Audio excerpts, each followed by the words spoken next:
Hey Blake, how are you? Hey, how's it going? What's your Twitter name? My Twitter name is Urban Hiker.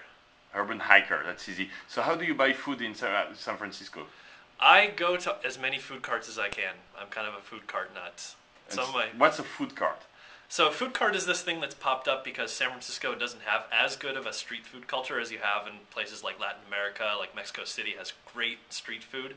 But San Francisco historically hasn't had it, so now there's a bunch of people who are using Twitter to get people to come to their food carts. So they move around?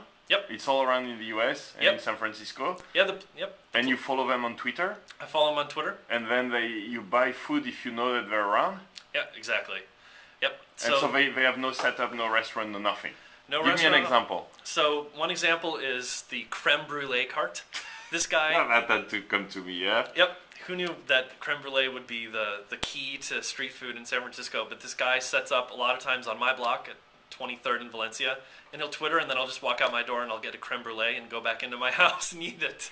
And because you know he's around from a tweet. Exactly. And so what's his Twitter name? He is Creme Brulee Cart. It's Okay. pretty awesome. And it's actually his brother who runs the Magic Curry Cart.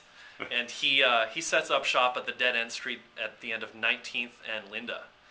Creme brulee, you said what? Creme Brulee Cart. All right. Another one is the curry. Magic Curry Cart. So it's the same, they move around? They move around and you never know where they are, and the only way you can know where they are is from Twitter. It's the only way they ever tell anybody, and that's the way they get all of their business. And what's the other one you said was in a truck that was always full? There was one in Los Angeles. That was what started it all. It's called Koji BBQ.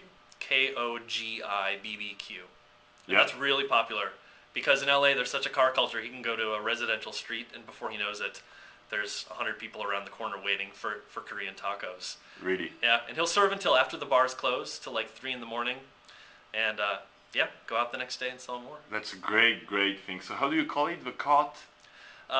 The phenomenon. Yeah, food carts. Food carts on Twitter.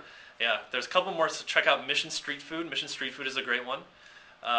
And there's another one called Shea Spencer To Go. And that one's pretty new. That one sets up on the corner of 7th and Folsom Street, across from a wine bar in a oil change parking lot. That's where he sets up. So. Great. Well, thanks, Blake. My That's pleasure. how we'll start buying food as well now. Right on.